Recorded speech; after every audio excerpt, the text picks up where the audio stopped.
Parliament ఎన్నికల్లో majority సీట్లలో గెలుపే లక్ష్యంగా వ్యూహాలు రచిస్తున్నారు సీఎం రేవంత్. ఇవాళ జహీరాబాద్ పార్లమెంట్ నియోజకవర్గం ముఖ్య నేతలతో భేటీ అయ్యారు. ఎన్నికల వ్యూహాలపై చర్చించారు. ఇటు జిల్లాలో పర్యటించిన మంత్రులు వరుస సమావేశాలతో క్యాడర్ను ఎన్నికలకు సిద్ధం చేస్తున్నారు. ఇటు కాంగ్రెస్లోకి వలసలు కొనసాగుతున్నాయి. కడియం శ్రీహరి సీఎం సమక్షంలో కాంగ్రెస్లో చేరారు.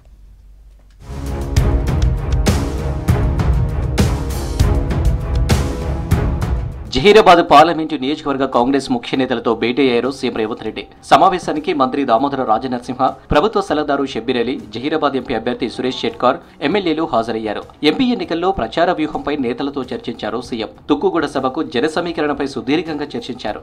పార్టీ గెలుపు కోసం పథకాలను ప్రజల్లోకి తీసుకువెళ్లేలా నేతలకు దిశానిర్దేశం చేశారు.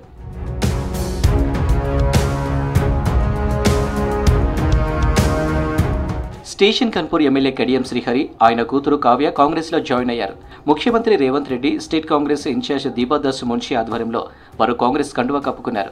జూబ్లీ హిల్స్ లో సీఎం రేవంత్ ఇంటికి వెళ్లి భేటీ అయ్యారు కడియం, ఆయన కూతురు కావ్య. కడియం చేరికతో ఆయన ఫ్యామిలీకి వరంగల్ ఎంపీ టికెట్ ఇస్తారని ప్రచారం జరుగుతుంది.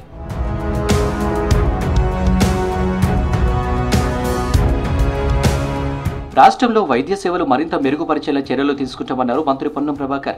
ప్రైవేటు హాస్పిటల్స్ సేవాభావంతో పనిచేయాలన్నారు. హైదరాబాద్ నాగోల్లోని ఓ హాస్పిటల్లో నూతన టెక్నాలజీతో ఏర్పాటు చేసిన కార్డియాలజీ విభాగాన్ని మంత్రి పొన్నం ప్రభాకర్ ప్రారంభించారు.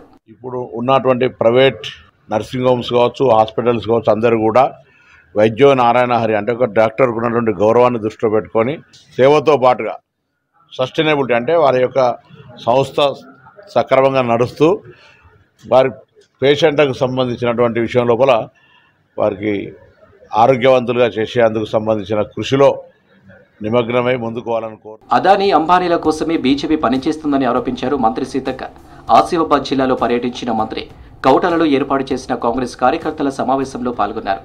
నల్లధనం తీసుకొస్తానన్న మోదీ ప్రతి ఒక్కరి అకౌంట్లలో 15 లక్షల రూపాయలు ఎందుకు వేయలేదని ప్రశ్నించారు. బీఆర్ఎస్ బీజేపీకి ఓటేస్తే వృధా అవుతుందన్నారు. ఆత్రం సుగరను భారీ మెజారిటీతో గెలిపించాలని పిలుపునిచ్చారు సీతక్క. ఈ రోజు వరకు కూడా రాహుల్ గాంధీకి సొంత ఇల్లు నిర్మాణం చేసుకోలేదు. దేశమంతా ఇల్లు నాదే అని భావించే కుటుంబం వాళ్ళు. ఇవాళ వీళ్ళు బడా కంపెనీల కోసం సంవత్సరంలో మరి నల్లధనం మొత్తం తీసుకొచ్చి ప్రతి వాళ్ళ అకౌంట్ లో 15 లక్షలు ఇస్తారు. 15 లక్షలు కాదు కదా, 15,000 కూడా వేయలేదు. పైనుంచి ధరలు విపరీతంగా పెంచి ఉన్నాయన్ని కూడా మన దగ్గర నుంచి గుంజుకునే ప్రయత్నమే చేశారు. మట్టపల్లి సమావేశం విజయవంతమైందన్నారు మంత్రి ఉత్తమ్ కుమార్ రెడ్డి. ఎండను లెక్క చేయకుండా సమావేశానికి వచ్చిన కార్యకర్తలను అభినందించారు. కాంగ్రెస్ తోనే ప్రజల ఆకాంక్షలు నెరవేరుతాయన్నారు.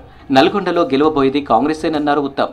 పెద్ద సంఖ్యలో అంత ఎండల్లో కూడా కార్యక్రమంలో క్రమశిక్షణతో పాల్గొని ఒక మంచి సందేశం మనం మొత్తం పార్లమెంట్ కాన్స్టిట్యున్సీలో ఇచ్చామని చెప్పి నేను చాలా సంతోషంగా ఫీల్ అవుతున్నా. నల్గొండ పార్లమెంట్ నియోజకవర్గం నుంచి రాష్ట్రంలోనే అతి పెద్ద మెజారిటీ వచ్చే విధంగా మనం అందరం కృషి చేద్దామని నిన్న సభలో పాల్గొన్న వాళ్ళకి, ఏర్పాటు చేసిన వాళ్ళందరికీ కూడా మరోమారు ధన్యవాదాలు తెలియజేస్తూ ముగించుకుంటున్నాను. పార్లమెంటు ఎన్నికలు దగ్గర పడుతుండటంతో నియోజకవర్గాల్లోనే మకాం వేశారు మంత్రులు. క్యాడర్కు దిశానిర్దేశం చేస్తూ ఎన్నికల్లో గెలుపే లక్ష్యంగా కార్యాచరణ రూపొందిస్తున్నారు.